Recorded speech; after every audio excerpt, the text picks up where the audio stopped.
السلام علیکم ورحمۃ اللہ وبرکاتہ۔ بسم اللہ الرحمن الرحیم والصلاة والسلام علی رسولہ الکریم وعلی آلہ وصحبہ اجمعین ومن تبعہم بإحسان الی یوم الدین، اما بعد۔ خواتین و حضرات، دورہ قرآن کی نشریات کے ساتھ خلیق الرحمن آپ سے مخاطب ہے۔ آج کی اس نشست میں ہم سپارہ نمبر 25 کی منتخب آیات پہ بات کریں گے۔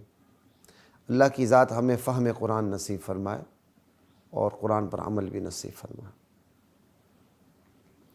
25ویں سپارے کی بالکل ابتدائی آیت ہے اور سورت چل رہی ہے حامیم السجدہ، اور یہ آیات ہیں 47 سے لے کر 51 تک۔ مختصر ترین ترجمہ خلاصہ آپ کے سامنے رکھتا ہوں۔ الیہ یرد علم الساعہ، اللہ ہی کی طرف لٹا دیا جاتا ہے قیامت کا علم۔ قیامت کا علم اللہ کے حوالے ہے۔ یہ الیہ کہہ کر بتا دیا کہ اللہ ہی کی طرف قیامت کے دم لٹا دیا جاتا ہے، اللہ کے سوا کسی کی طرف نہیں۔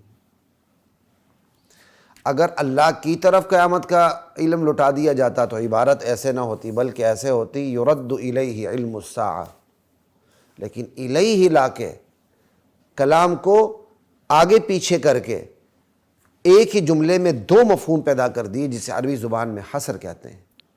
اللہ ہی کی طرف قیامت کے علم حوالے کیا جاتا ہے، اللہ کے سوا کسی اور کی طرف نہیں۔ یہ علم غیب کی نفی اللہ کے علاوہ ہر ایک سے ہو رہی ہے اور اللہ کے لیے ثابت ہو رہی ہے۔ قیامت کے علم صرف ایک اللہ کے پاس ہے۔ وَمَا تَخْرُجُ مِن ثَمَرَاتٍ مِّنْ أَكْمَامِهَا، کوئی پھل کوئی میوہ اپنے شگوفے سے غلاف سے نکلتا نہیں۔ وما تحمل من انثی، کوئی مادہ حاملہ ہوتی نہیں۔ ولا تضع، کوئی مادہ بچہ جنتی نہیں۔ الا بعلم، مگر یہ ساری چیزیں پہلے سے اس کے علم میں ہوتی ہیں۔ میوہ شگوفے سے نکلنے لگتا ہے، اسے پتہ ہوتا ہے کب نکلنا ہے۔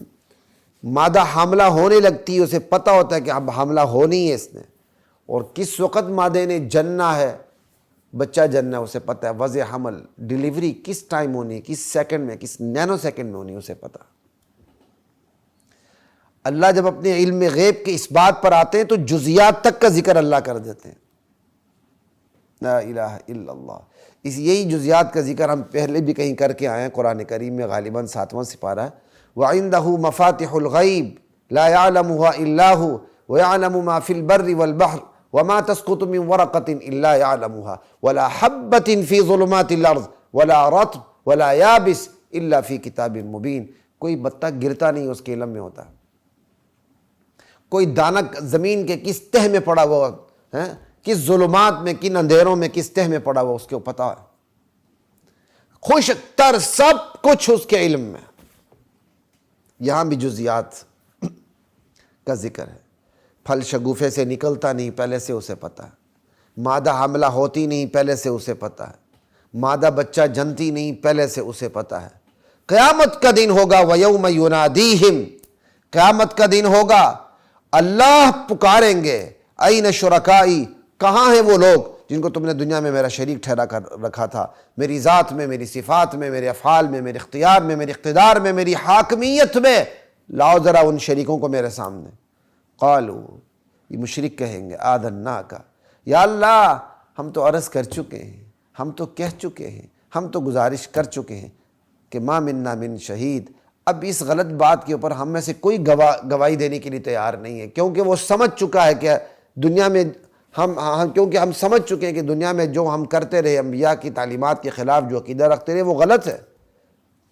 یہ آذناک کا لفظ بتا رہا ہے کہ اللہ اس قدر جلال میں ہوں گے، اللہ یہ بات ایک بار نہیں پوچھیں گے این شرکائی، کہاں ہیں وہ لوگ جن کو تم نے دنیا میں میرا شریک ٹھہرا رکھا تھا، بلکہ بار بار بار بار پوچھیں گے، اور وہ ہر بار یہی جواب دیں گے۔ کیوں آذناک، یا اللہ ہم کہہ چکے ہیں، اس کا مطلب وہ اللہ سوال پہ سوال کریں گے، وہ یہ جواب پہ جواب دیتے چلے جائیں گے۔ یا اللہ ہم میں سے تو کوئی تو اب اس باطل عقیدے کا کوئی گواہ ہو ہی نہیں سکتا۔ کتنے جلال میں ہوں گے۔ آپ دنیا میں دیکھ لیں، باپ کو بیٹے پر غصہ آتا ہے، ماں کو بیٹی پر غصہ آتا ہے، استاد کو شاگرد پر غصہ آتا ہے، تو جب کوئی بات ہوتی نا، میں نے تمہیں کہا نہیں تھا، میں نے تمہیں کہا نہیں تھا، بتاؤ بتاؤ بتاؤ۔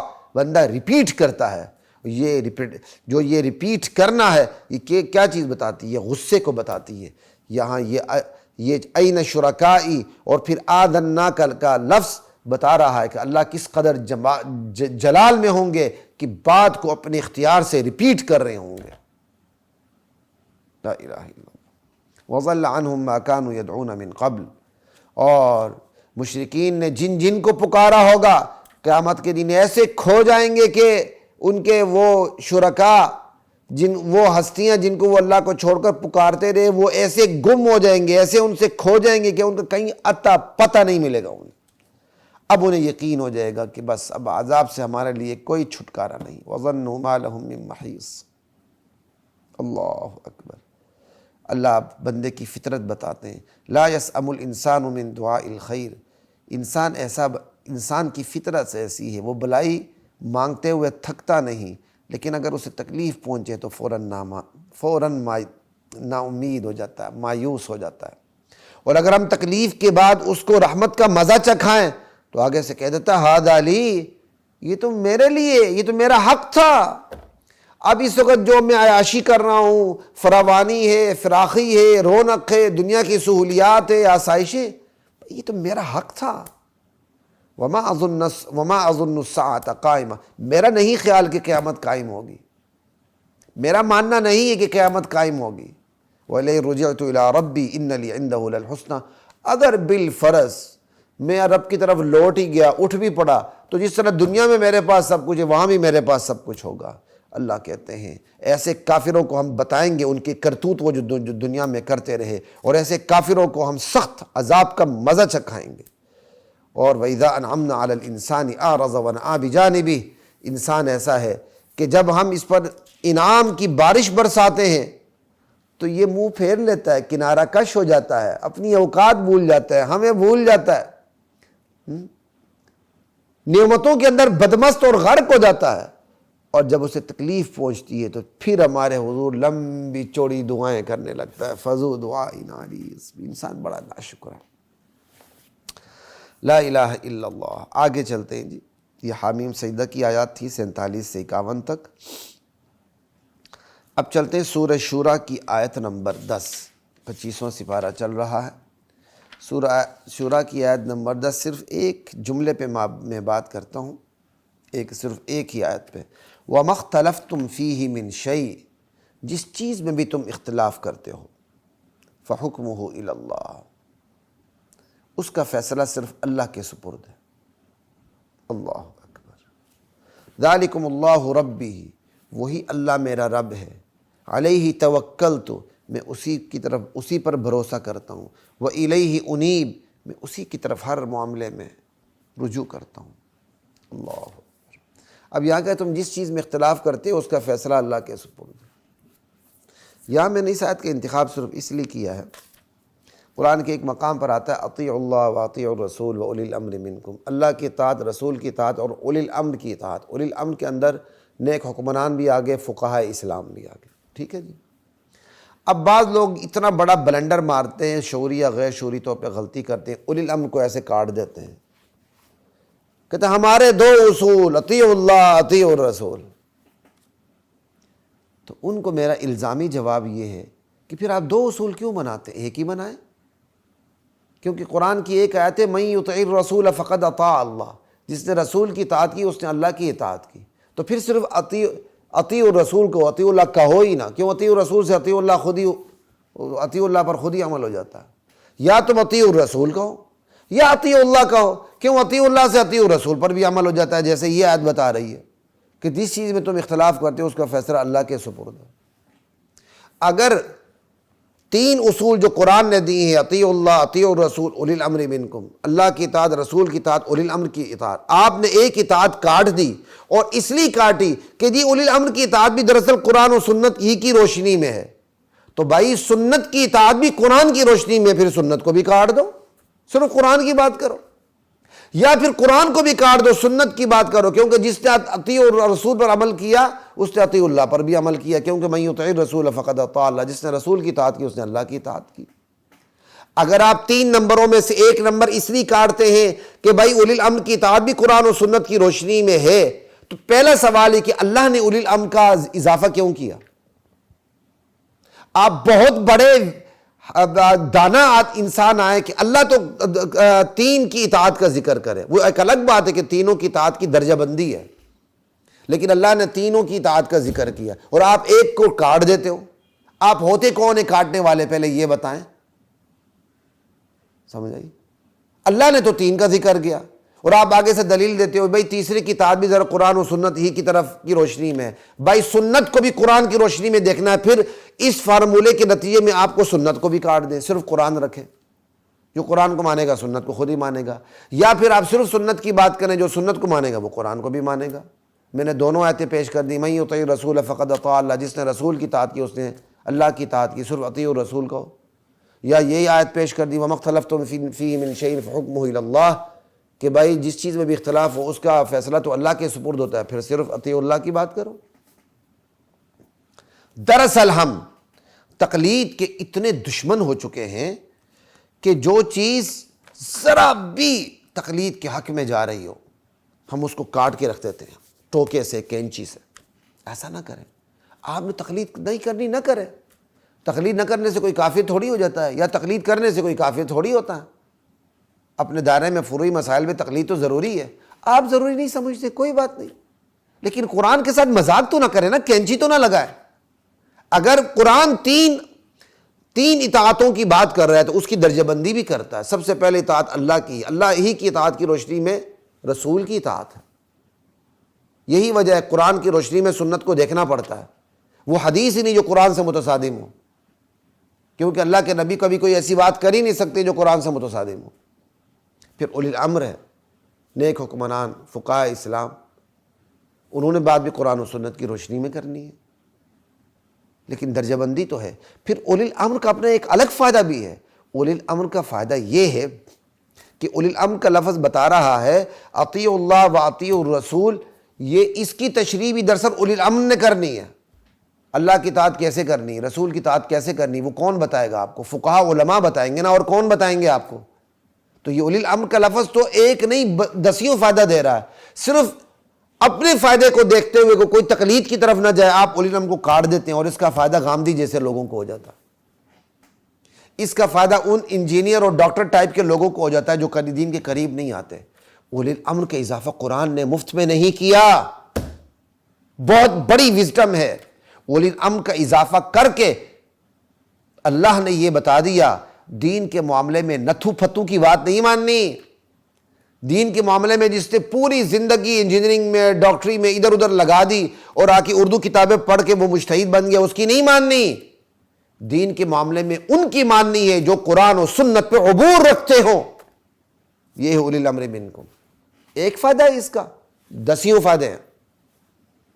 لا الہ الا اللہ۔ آگے چلتے ہیں جی، سورہ شورى کی آیت نمبر 26 اللہ نہیں، آیت نمبر 26 نہیں 27، ٹھیک ہے یہاں غلطی ہو گئی۔ سورہ شورى کی آیت نمبر 27، وَلَوْ بَسَطَ اللَّهُ الرِّزْقَ لِعِبَادِهِ، اگر اللہ اپنے تمام بندوں پر روزی کھول دیتا، فراخی کر دیتا، ہر ایک کو فراخ روزی ملتی، فراواں ملتی، کسی کے لیے کوئی کمی نہ ہوتی، تو یہ لوگ زمین میں فساد برپا کر دیتے، بغاوت کرتے، سرکشی کرتے۔ وَلَكِنْ يُنَزِّلُ بِقَدَرٍ مَا يَشَاءُ، لیکن اللہ نے تمام لوگوں کے لیے روزی فراخ نہیں کی ہوئی ہے۔ اللہ اندازے کے مطابق اتارتا ہے، جتنی اتارنے کی ضرورت ہوتی ہے اتنا ہی اتارتا ہے۔ إِنَّهُ بِعِبَادِهِ خَبِيرٌ بَصِيرٌ، کیونکہ وہ اپنے بندوں کو سے خوب باخبر ہے، اچھی طرح دیکھتا۔ اب اگر اللہ تعالیٰ سب پر روزی فراواں کر دیتا تو بتائیں کوئی کسی کے محتاطی قبول کرتا؟ کوئی آفیسر ہوتا، کوئی باس ہوتا، کوئی نوکر ہوتا؟ سب افسر ہوتے، کوئی کسی کی نہ مانتا۔ یہ جو اللہ تعالیٰ نے درجہ بندی کر دی نا، کلاسیفیکیشن، معیشت کے اعتبار سے کلاس لیس سوسائٹی کا تصور دنیا میں ممکن ہی نہیں ہے، ممکن ہی نہیں ہے۔ یہ مساوات کے جو نعرے یہ کھوتے لگاتے ہیں نا احمق الناس، کہ سب کو برابر ملے، دنیا میں اس سے بڑا اللاجیکل نعرہ کوئی نہیں ہے۔ کلاس لیس سوسائٹی کا اسلام تصور ہی نہیں کرتا، اور نہیں کبھی دنیا میں کلاس لیس سوسائٹی ممکن ہے کہ سب غریب ہو جائیں پھر بھی کام نہیں چلے گا، سب امیر ہو پھر بھی کام نہیں چلے گا۔ کوئی امیر ہوگا، کوئی غریب ہوگا، غریب کو پیسوں کی ضرورت ہوگی اور امیر کو سروس کی ضرورت ہوگی۔ امیر پیسے دے گا، سروس لے گا، اور غریب سروس دے گا، پیسے لے گا۔ یہ ہے اس ہاتھ دو اس ہاتھ لو، یہ دونوں ہاتھ ایک دوسرے کو دلاتے ہیں، دایاں بائیں کو دھوتا ہے، بایاں دائیں کو دھوتا ہے۔ اللہ تعالیٰ نے دونوں ہاتھوں کو بھی ایک دوسرے کا محتاج بنا کے رکھا ہوا ہے، اور اللہ تعالیٰ نے نبی اور امتی بھی ایسے بھیجے ہیں۔ نبی کے لیے امتی ضروری، امتی کے لیے نبی ضروری، استاد کے لیے شاگرد ضروری، شاگرد کے لیے استاد ضروری، طبیب کے لیے مریض ضروری، مریض کے لیے طبیب ضروری۔ یہ دنیا بدی ایسی ہے، اللہ تعالیٰ نے ایک دوسرے کے فوائد، ایک دوسرے کے مفادات ایک دوسرے سے جوڑ دیے ہیں، تبھی یہ دنیا چلتی ہے۔ اور جہاں مفادات جڑے رہیں وہاں محبتیں پنپتی ہیں، اور جہاں مفادات ختم ہونے شروع ہو جائیں وہاں محبتیں زوال کے شکار ہو جاتی ہیں۔ یہ دنیا ہے، کیونکہ دنیا مفادات کے اوپر زیادہ چلتی ہے، اصول کے اوپر کم چلتی ہے تو دنیا اصول کے اوپر، لیکن ہم نے اس کو مفادات کے اوپر چلایا ہوا۔ ایک وہ مفاد ہے جس کے بغیر گزارا نہیں، جو ہمیں نبی یہ بتا دی، قرآن کی جو آیت بتا رہی ہے کہ اللہ تعالیٰ نے کچھ فطرتی طور پر مفادات ایک دوسرے سے جوڑ دی ہیں۔ یہ کوئی عیب کی بات نہیں ہے۔ عیب کی بات وہ ہے کہ ہم تعلق ہی مفاد کی بنیاد پہ رکھ دیں۔ جب تک میرا فائدہ کسی سے جڑا ہوا ہے سلوٹ ماروں میں اس کو، اور جیسے میرا فائدہ ختم ہو جائے میں ٹیڑھی آنکھ سے بھی اس کو نہ دیکھوں، پیدل آنے والوں کو منہ ہی نہ لگاؤں، سائیکل پر آنے والے کو ٹیڑھی آنکھ سے دیکھوں، پجیروں پر آنے والوں کو جپھا ماروں، یہ غلط ہے۔ تو خیر میں بتا رہا تھا اس آیت کی روشنی میں کلاس لیس سوسائٹی کا اسلام میں کوئی تصور نہیں۔ کوئی امیر ہوگا، کوئی غریب ہوگا، ہاں ریاست کا اتنا انتظام ہونا چاہیے کوئی بھوکا نہ مرے، لیکن غربت بالکل ختم ہو جائے، یعنی کوئی کسی کا محتاج نہ رہے، مساوات سارے برابر ہو جائیں، اس سے بڑا بلنڈر دنیا میں نہیں، نہ کبھی یہ دنیا میں آج تک ہوا ہے، نہ آج ہو رہا ہے، نہ آئندہ ہوگا۔ یہ قرآن اتنی سچی کتاب ہے۔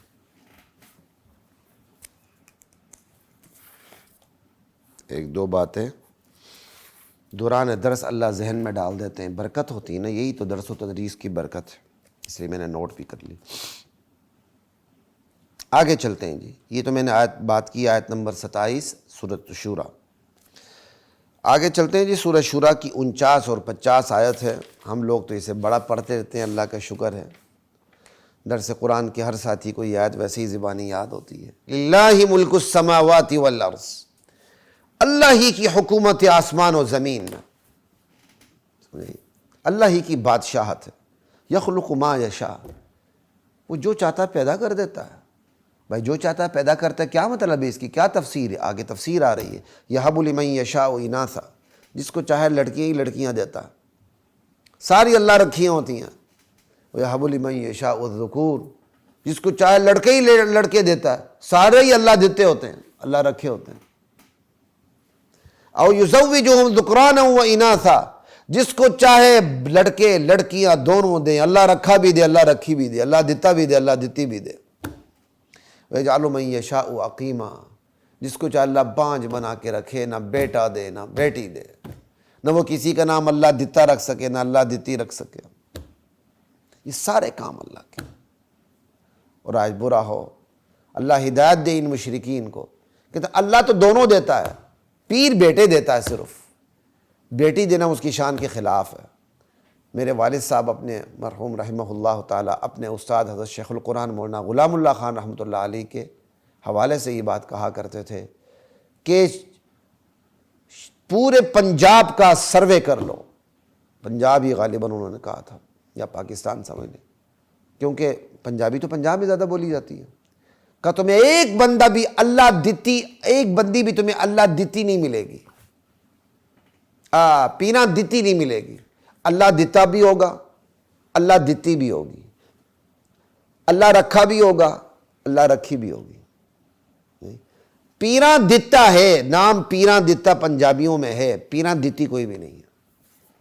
کیونکہ یہ تو عملاً توہین ہو گئی نا پیر صاحب کی, کہ پیر صاحب لڑکیاں دینے لگ گیا. پیر صاحب تو صرف لڑکے دیتا ہے. تو آپ کو پنجاب میں پیرا دتی نہیں ملے گی, پیرا دتا ملے گا. اس سے بڑا شرک اور کیا ہے؟ اللہ ہماری حفاظت فرمائے. لیکن بڑی خوشی ہوتی ہے کہ جن علماء نے محنتیں کی, اب ان کی محنت اس قدر رنگ لائی کہ جو شرک کرتے ہیں اب وہ بھی شرم کھاتے ہیں اپنے شرک کے اوپر, بلکہ توحید و سنت کانفرنس کرتے پھرتے ہیں. الحمدللہ بعض لوگوں سے میرے تعلقات بھی ہیں, تو بڑی تبدیلیاں آ رہی ہیں ان کے اہل علم میں, بعض لوگوں میں بڑی تبدیلیاں آ رہی ہیں. اللہ کرے پوری تبدیلی آ جائے. اچھا جی, آگے چلتے ہیں سورہ زخرف کی طرف. سورہ زخرف جو ہے 31 تا 38 آیات پہ ہم انشاءاللہ بات کر لیتے ہیں.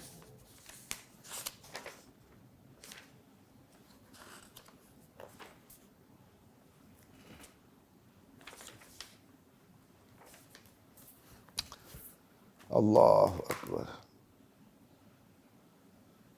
مشرکین نبی علیہ السلام جب ان کے سامنے دعوت توحید رکھتے تھے تو آگے سے کیا کہتے تھے؟ کہ لولا نزل هذا القرآن على رجل من القريتين عظیم. اگر اس قرآن نازل ہی ہونا تھا, کسی نے نبی بننا ہی تھا, تو مکے اور طائف میں سے کوئی بہت بڑا رئیس, کوئی مالدار, کوئی سردار, جس کے پاس پیسہ ہو یا سرداری ہو, اس پر کیوں نہیں اترا؟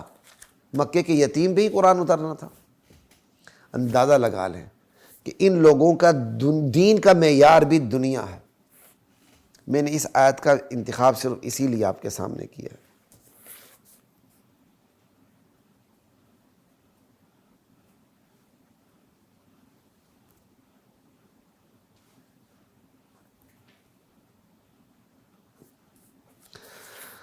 کہ ان لوگوں کے نزدیک دنیا اتنی ان کے اندر رچی بسی ہوئی تھی کہ یہ دین میں بھی دنیا کا معیار دیکھتے تھے کہ بھائی کسی نے نبی بننا تھا, اس پہ قرآن اترنا تھا, تو بنو ہاشم کے ایک یتیم پر ہی قرآن اترنا تھا, جس نے ملازمتیں کی ہیں, جس نے مزارات کیے, جس نے لوگوں کا مزاربت پہ کام کیا ہے.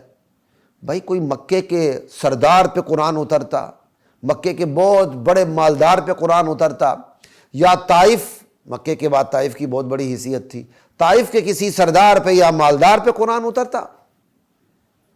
بنو ہاشم کے ایک یتیم پر ہی قرآن اترنا تھا, جو پیدا نہیں ہوا تھا تو باپ فوت ہو گیا, پیدا ہونے کے کچھ عرصے بعد ماں فوت ہو گئی, اس پہ قرآن اترنا تھا. اللہ اکبر. یعنی انہوں نے قرآن کا اترنا جو سراسر دین ہے اس کے لیے بھی معیار انہوں نے دنیا کی مالداری بنائی, مالداری کو ٹھہرایا, دنیا کی سرداری کو ٹھہرایا. یہی بیماری مشرکین مکہ کی آج ہمارے اندر ہے. ہمارے علاقے میں گلگت میں ایک محاورہ مشہور ہے جس کا ترجمہ کر دیتا ہوں کہ غریب مولوی کا مسئلہ قبول نہیں ہوتا. غریب مولوی کا مسئلہ قبول نہیں ہوتا. آج ہم علماء کو بھی دنیا کی ٹرکائی میں, دنیا کی کیا کہتے ہیں یار, اب میں ٹرکائی میں کیا کہوں آپ کو, حالانکہ میری عمر یہاں گزری ہے, لیکن میں جب تک بعض اوقات اپنے الفاظ نہ بولوں, وہ اپنی زبان کے مجھے کئی دفعہ مزہ نہیں آتا. ہم دنیا کی ہم اس کو ٹرکائی کہتے ہیں یار اس کو میزان کیا, جس میں تولتے ہیں, بہرحال جس میں پھل فروٹ تولتے ہیں. اب مجھے دیکھو نا, روزہ لگا ہوگا, شاید نام نہیں آ رہا. ہم دنیا کی میزان میں تولتے ہیں علماء کو بھی, دین کو بھی. جس عالم کے بعد دنیا اس کی قدر زیادہ کرتے ہیں, بھلے دین کم, اور جس عالم کے بعد دنیا نہیں ہے, دین بہت زیادہ, اس کی قدر نہیں کرتے. جو سیدھا سادہ عالم ہوگا, بیچارے نے مناسب سے کپڑے پہنے ہوں گے اپنی حیثیت کے مطابق, علم کا پہاڑ ہوگا, ہم اسے کچھ بھی نہیں سمجھتے. میرے اپنے بعض اساتذہ اتنے سادے ہیں, اگر وہ اپنے گھر سے نکل کے روڈ پہ آ جائے نا تو لوگ شاید سمجھ لیں کہ کہیں یہ بندہ معمولی سا مزدور ہے. کہیں خدا کی قسم آج بھی ان کے سامنے گھٹنے ٹیک کر بیٹھنا میں اپنے لیے اعزاز سمجھتا ہوں, اپنا فخر سمجھتا ہوں کیونکہ یہاں اس ظرف کو جو کچھ ملا ہے ایسے ہی اساتذہ کے سامنے دوزانوں ہو کر بیٹھ کر ان سے ملا ہے اسباب کی دنیا میں. لیکن لوگ ہمیشہ ہر بندے کو دنیا کی چکائی میں، دنیا کی میزان میں تولتے ہیں. دین بہت ہوگا، دنیا کم ہوگی، مرتبہ نہیں دیں گے. دین کم ہوگا یا دین نہیں بھی ہوگا، دنیا بہت ہوگی، مرتبہ دے دیں گے. پھر اللہ سلوک بھی پھر ایسے لوگوں کے ساتھ ایسے ہی کرتا ہے. وہ نیچے ان کو کتے نظر آتے ہیں، ان سے اوپر والا ان کو کتا سمجھ رہا ہوتا. یہ خدا کا اپنے ایک عجیب انتقام ہے. خدا کے لیے ایسا نہ کریں. دین کو دنیا میں نہ تولیں. اگر آج الحمدللہ ہمارے حالات بہتر ہیں اللہ کی طرف سے، تو صرف ہماری بہتر حالات کو دیکھ کر ہمارے بارے میں فیصلہ نہ کرے کہ بھائی خلیق الرحمن کے پاس بہت بڑا علم ہوگا، بہت بڑا عمل ہوگا. نہیں، خلیق الرحمن کچھ بھی نہیں ہے. اور دنیا کے حوالے سے بھی اللہ نے پردہ ڈال رکھا ہے. جو دیے میں اللہ کا شکر ادا کرتا ہوں. میں ناشکری نہیں کرتا ہوں کہ اللہ نے نہیں دیا، بلکہ کسی کو بھی نہیں کہنا چاہیے کہ اللہ نے نہیں دیا. اللہ نے بہت کچھ دیا بھائی، تبھی تو ہم کھا رہے ہیں، پی رہے ہیں، جی رہے ہیں. اللہ کا شکر ہے. سمجھے؟ لیکن خلیق الرحمن ہو یا کوئی اور ہو، اس کی دنیا کو دیکھ کر اس کے دین کا اندازہ مت لگائیں. لوگ تانے بھی دیتے ہیں کامنٹس میں آ کے، سرکاری خطیب ہے. الحمدللہ میں تو اللہ کا شکر ادا کرتا ہوں. سرکاری خطیب، مجھے سرکار کا ملازم ہوں، میں اللہ کا شکر ادا کرتا ہوں. لیکن ویسے یہ بتا دوں، میں پاکستان کی سرکار کے ملازمت سے پہلے میں اللہ سرکار کا ملازم ہوں. یقین نہیں آتا نا، بڑی بات نہیں کرتا ہوں. آ جاؤ انشاءاللہ، پتہ چل جائے گا آپ کو. وَأَمَّا بِنِعْمَةِ رَبِّكَ فَحَدِّثْ کے تحت کر رہا ہوں. اگر اس میں کوئی غرور اور کبریائی ہے، کبر ہے، اللہ مجھے معاف فرمائے. میں دونوں ہاتھ جوڑ کر اللہ سے معافی مانگتا ہوں. اللہ کبر کا شائبہ مجھ تک نہ آنے دے. لیکن بسا اوقات لوگ اس قسم کے تانے دیتے ہیں کہ ان کو ان کے لہجے میں، لب و لہجے میں جواب دینا ضروری ہو جاتا ہے. پھر دڑکا لگتا ہے کہ کہیں غرور تو نہیں ہو گیا. اللہ کبر سے حفاظت فرمائے. اپنی بساط کے مطابق، میں علماء سے کہتا ہوں، اپنی بساط کے مطابق اپنی دنیا بھی اچھی رکھیں، ٹور کے ساتھ رہیں اور ٹور کے ساتھ دین کو بیان کریں. یہ دنیا مرعوب ہو چکی ہے. یہ دنیا غلام ہے کیا کہتے ہیں، پیسوں کی، مالداری کی، اچھے کپڑوں کی، اچھے پہناوے کی. اس لیے اپنی بساط کے مطابق میں علماء سے ہاتھ جوڑ کے گزارش کرتا ہوں، ایسی سادگی کو پرے پھینک دیں جس سادگی کی وجہ سے لوگ آپ سے دین نہ سیکھیں. خدا کے لیے اگر آپ کو اللہ تعالیٰ نے حیثیت دی ہے، اپنی حیثیت کے مطابق پاؤں پھیلائیں، چادر لیں، اپنی حیثیت کے مطابق اچھے کپڑے پہنیں اور دین بیان کریں تاکہ لوگ آپ سے مانوس ہو، آپ سے دین سیکھیں. اتنی سادگی مت اختیار کریں کہ لوگ آپ کے قریب نہ آئیں. دنیا کے عرف کا اعتبار کرنا جانیں. لا الہ الا اللہ. اب وہ امام محمد کا ایک مشہور قول ہے، مجھے یاد نہیں آ رہا، کہ جو دنیا کے عرف کو نہیں جانتا اس کے متعلق ایک عربی میں ان کا مقولہ ہے، مجھے بالکل یاد ہی نہیں آ رہا اس ٹائم. خیر، امام محمد یا کسی کا قول ہے، من لم یعرف اہل زمانی فہو جاہل. جو اپنے زمانے والوں کو نہیں جانتا وہ جاہل ہے. مشہور بات نہیں ہے، تحقیق نہیں کی کہاں تک بات درست ہے غلط ہے. امیر المؤمنین حضرت عمر رضی اللہ تعالیٰ عنہ خلیفہ ثانی جب شام کے سفر پہ گئے، شام کے گورنر تھے امیر معاویہ رضی اللہ تعالیٰ عنہ، شاہانہ انداز سے رہ رہے تھے. کہا معاویہ یہ کیا بات ہے؟ کہا امیر المومنین، شام کے لوگوں نے بادشاہت دیکھی، سلطنت دیکھی ہے، یہ ویسے قابو میں نہیں آتے ہیں، اس لیے ٹھاٹ کے ساتھ رہتا ہوں ان کو قابو کرنے کے لیے. کہا بہت اچھا کرتے ہو. اب اس کی سند کا مجھے پتہ نہیں کہاں تک درست ہے، لیکن میں نے سنی ہوئی آپ کو سنا دی. نہ بھی ہو کوئی فرق نہیں پڑتا. امام محمد کے بھی اس حوالے سے اقوال ہے. نہ بھی ہو بھائی، ایک کامن وزڈم کی بات ہے بھائی. اللہ تعالیٰ نے جو نعمت دی آپ پہ نظر آنی چاہیے. لا الہ الا اللہ. شیخ سعدی دعوت میں گئے پرانے کپڑے پہن کر، مناسب سے ان کو اندر چھوڑا نہیں گیا. واپس آئے، اچھا شاہی لباس پہنا، گئے پھر ان کو اندر چھوڑا گیا. وہ جا کے کھانے پہ بیٹھنے کے بعد انہوں نے کھانا کھانے کے بجائے کپڑا آگے کر دیا. کہتا کھاؤ کھاؤ. کہتا میں تو پہلے بھی میں وہی تھا، مجھے اندر نہیں چھوڑا، اب تو ان کپڑوں کی وجہ سے چھوڑا گیا نا، پھر کپڑا ہی کھایا. یہاں دو ٹکے کے لوگ نہیں ہوتے ہیں، پینٹ پہن لیتے ہیں، شرٹ پہن لیتے ہیں، 3 پیس سوٹ پہن لیتے ہیں، ٹکا اندر نہ دین ہوتا نہ دنیا ہوتی، کچھ بھی نہیں ہوتا، اور ایسے کرو فر کے ساتھ جاتے اگلا سلوٹ مارتا. اور ہے علم کے پہاڑ جبال ہوتے ہیں، اور اپنی فطرت کے مطابق سادگی اختیار کرتے ہیں. دنیا ان کو کچھ نہیں سمجھتی. تف ہے دنیا کے اوپر. دنیا نے اپنا اتنا گندا معیار بنا لیا ہے. یہ دنیا کا وہ معیار ہے جو ابو جہل کا معیار تھا. یہ دنیا کا وہ معیار ہے جو ابو لہب کا معیار تھا, جو قریش مکہ کا معیار تھا, جو مشرکین مکہ کا معیار تھا, کہ ہم دین کو بھی دنیا میں تولنے لگتے ہیں. اسی عالم کی بات سنتے ہیں جس کے پاس دنیا ہو, اور اس عالم کی بات نہیں سنتے جس کے پاس دنیا نہ ہو, دنیا کی ٹور نہ ہو. یہ بڑی بدقسمتی کی بات ہے, بڑی بدقسمتی کی بات ہے. اس لیے میں اللہ سے میں دعا کرتا ہوں اللہ سے, یا اللہ تعالیٰ خصوصاً علماء کے معاشی حالات بہت اچھے کر دے, تاکہ اس حوالے سے بھی لوگ ان کی طرف متوجہ ہوں دین سیکھنے کے لیے. لوگ کہ یہ اپنے ذرا ٹور میں کر و فر میں رہیں اور ڈی ٹریک نہ ہوں, اور اپنے معاشی حوالے سے بے غم ہو جائیں اور اللہ کا دین بیان کریں. بیچارہ ایک عالم 8 10 سال 12 سال 16 سال پڑھنے کے بعد بھی معاشی شکنجے میں کس جائے, وہ دین خاک بیان کرے گا. ہمارا ایمان کمزور ہے, صحابہ والا نہیں ہے. ہمارے ایمان کے لیے حلال معیشت کے سہارے کی ضرورت ہے, یہ علماء سمجھیں. ہمارے ایمان کے لیے حلال معیشت کے سہارے کی ضرورت ہے. کاد الفقر ان یکون کفرا. لا الہ الا اللہ. وہ سلوک نہ کریں کہ آپ تو جیسے جیسے تیسے زندگی گزار لیں, لیکن آپ کی اولاد عالم بننے کے لیے تیار ہی نہ ہو کہ میرا باپ تو اتنا بڑا شیخ القرآن تھا, میرا باپ تو اتنا بڑا شیخ الحدیث تھا, لیکن باسی روٹی اسے نصیب نہیں ہوتی تھی. اس سے اچھا نہیں میں کسی سرکاری ادارے میں کلر کے لگ جاؤں.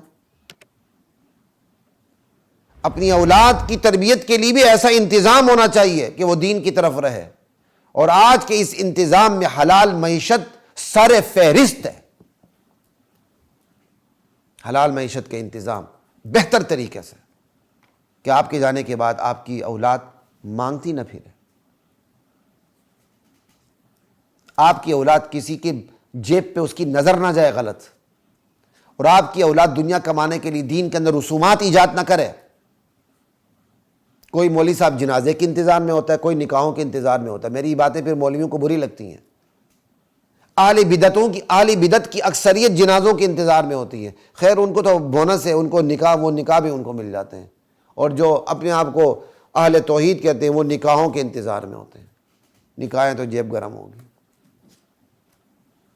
خدا رہے یہ مساجد کے انتظامیہ بھی ہوش کے ناخن لیں, یہ علماء کا مشاہرہ اچھا مقرر کریں تاکہ یہ کسی اور طرف نہ دیکھیں. اور علماء سے بھی میری گزارش ہے خدا کے لیے, بس ہر وقت سو کے اٹھ کے نماز نہ پڑھائیں. بازار کھولیں آپ کے سامنے, تجارت کریں. ان پڑھ آدمی ککھ پتی سے لکھ پتی کروڑ پتی بن جاتا ہے. آپ حلال نہیں کما سکتے. آپ حلال کمائیں گے, لوگوں کو حلال بزنس سکھائیں گے. حلال تجارت کسے کہتے ہیں؟ صرف فضائل اعمال کھول کے بیٹھ جانا تو دین نہیں ہے نا. مسائل بھی بہت بڑی چیز ہیں. آپ جب خود کودیں گے, تھوڑی بہت تجارت کریں گے, تو آپ کو تجارت کے بھولے ہوئے مسائل یاد آئیں گے. نہیں بھی آئیں گے تو آپ بڑے علماء سے پوچھیں گے, کریں گے, پھر لوگوں کو بھی بتائیں گے کہ تجارت یوں ہوتی ہے. مضاربہ کسے کہتے ہیں, مرابحہ کسے کہتے ہیں, مشارکہ کسے کہتے ہیں, استثناء کسے کہتے ہیں, اور کیسے کرتے ہیں. لا الہ الا اللہ. خیر بات یہاں لمبی ہو گئی ہماری. وقالوا لولا نزل هذا القرآن على رجل من القريتين عظيم. بات وہی چل رہی تھی. مشرکین مکہ کے ہاں دین کا معیار بھی دنیا تھی. اللہ تعالیٰ کو جلال آتا ہے. اللہ کہتے ہیں اچھا میرے نبی تیرے پروردگار کی رحمت کو تقسیم کرنے یہ لوگ بیٹھے ہوئے ہیں.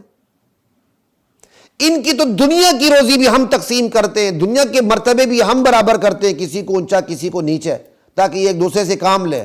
کوئی بڑا ہوگا باس ہوگا, کوئی چھوٹا ہوگا خادم ہوگا. یہ کام بھی ہم کرتے ہیں. اور تیرے رب کی رحمت جو نبوت ہے وہ تو بہت بڑی چیز ہے. ہم نے دنیا ان کے ہاتھ میں نہیں دی, ہم نے ان کی روزی ان کے ہاتھ میں نہیں دی کہ یہ تقسیم کریں.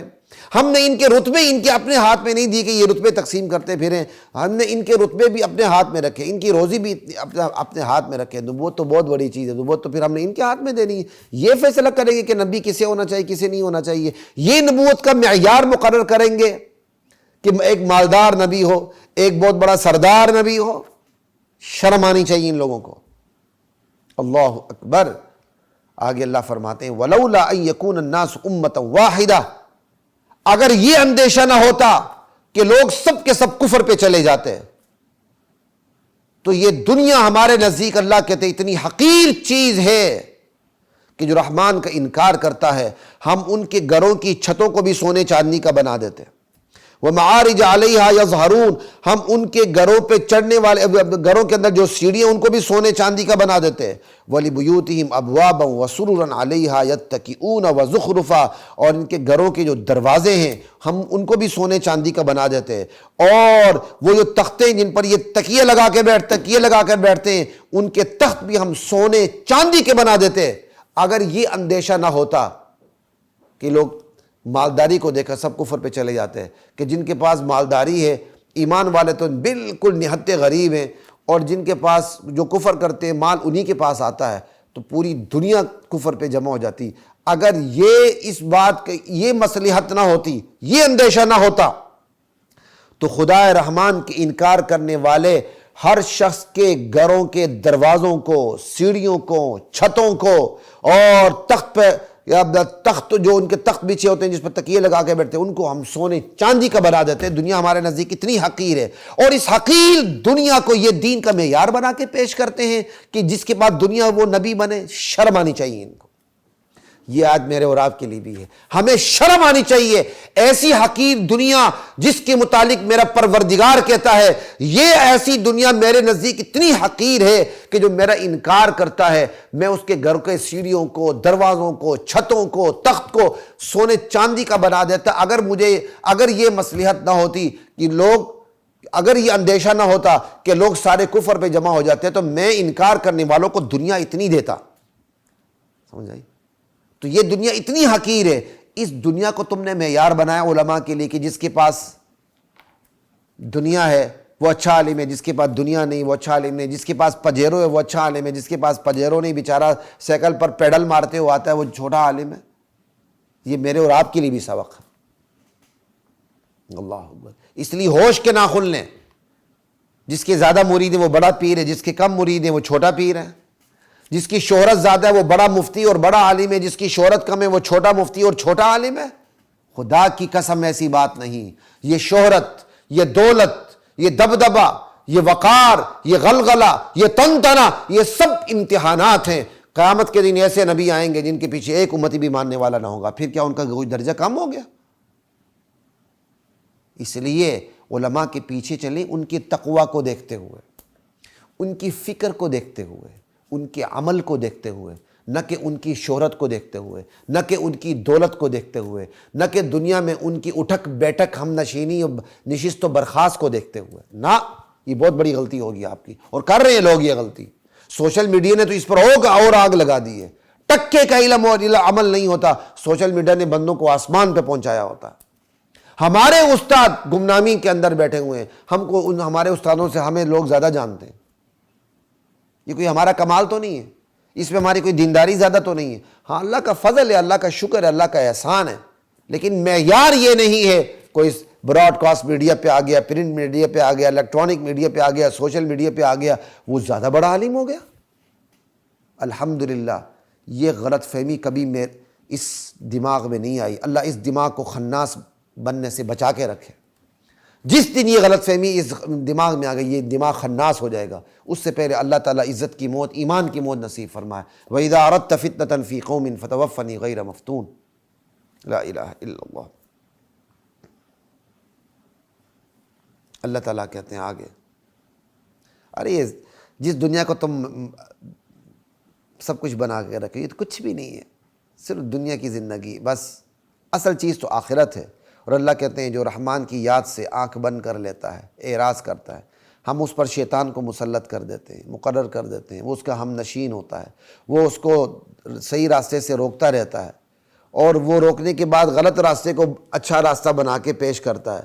اور چونکہ ہر وقت وسوسے ڈالتا ہے تو جس کے دل میں وسوسے ڈالتا ہے وہ غلط راستے کوئی اچھا سمجھنے لگتا ہے۔ انا للہ و انا الیہ راجعون۔ قیامت کا دن ہوگا تو سب کچھ پتہ چل جائے گا بندے کو کہ میرے شیطان نے تو مجھے گمراہ کر دیا تھا، پھر کہے گا ہائے کاش میرے اور اس کے درمیان دنیا میں بعد المشرقین ہوتا، یہ تو بڑا برا ہم نشین نکلا۔ اللہ اکبر۔ آگے چلتے ہیں جی، سورہ زخرف ہے، آیت نمبر 51 سے 56 تک، صرف ترجمہ عرض کر دیتا ہوں کیونکہ باقی آیات پہ بہت زیادہ دیر گزر گئی ہماری۔ فرعون نے جب موسیٰ علیہ السلام کا مقابلہ کرنا اس کے لیے مشکل ہو گیا تو اس نے اپنی پوری قوم کے اندر اپنے میڈیا کے ذریعے یہ بات پھیلا دی کہ میری قوم ذرا دیکھو اس ملک مصر کی بادشاہت کس کے پاس ہے، اور یہ جو نہروں کا انتظام جو میری حکومت میں چل رہا ہے یہ کس نے کیا ہے؟ تو میں کچھ بھی نہیں سوچتا کہ تم اس غریب موسیٰ کے پیچھے جا رہے ہو جس کے پاس کوئی معاشی انتظام بھی نہیں ہے، جس نے تمہیں کچھ کر کے بھی نہیں دیا، جس کے پاس کوئی سلطنت نام کی کوئی چیز بھی نہیں ہے۔ یہ حقیر فقیر ذلیل موسیٰ اچھا ہے جو اپنی باتوں پر کوئی دلیل بھی نہیں رکھتا، ولا یکاد یبین، یا میں اچھا ہوں؟ انا للہ و انا الیہ راجعون، جس کے پاس حکومت ہے اور جس نے تمہارے لیے دنیا اپنی سلطنت میں معاشی جال بنا کے رکھا ہے، اگر یہ واقعی اللہ کا نبی اتنا بڑا آدمی ہے تو اس پر سونے کے کنگن کیوں نہیں اترے؟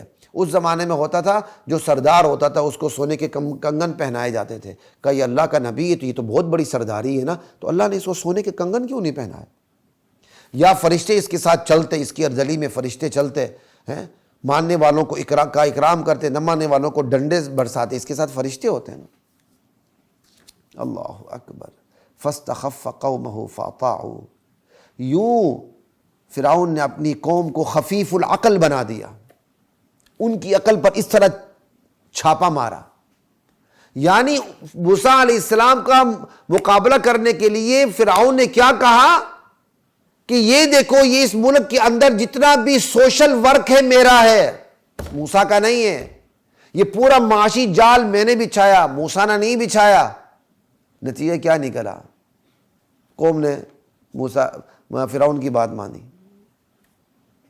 ایک یہ ترجمہ، اور دوسرا ترجمہ، فرعون نے اپنی قوم کو ہلکا سمجھا اور قوم نے مقابلے میں اسے ہلکا سمجھنے کے بجائے اس کی اطاعت کی۔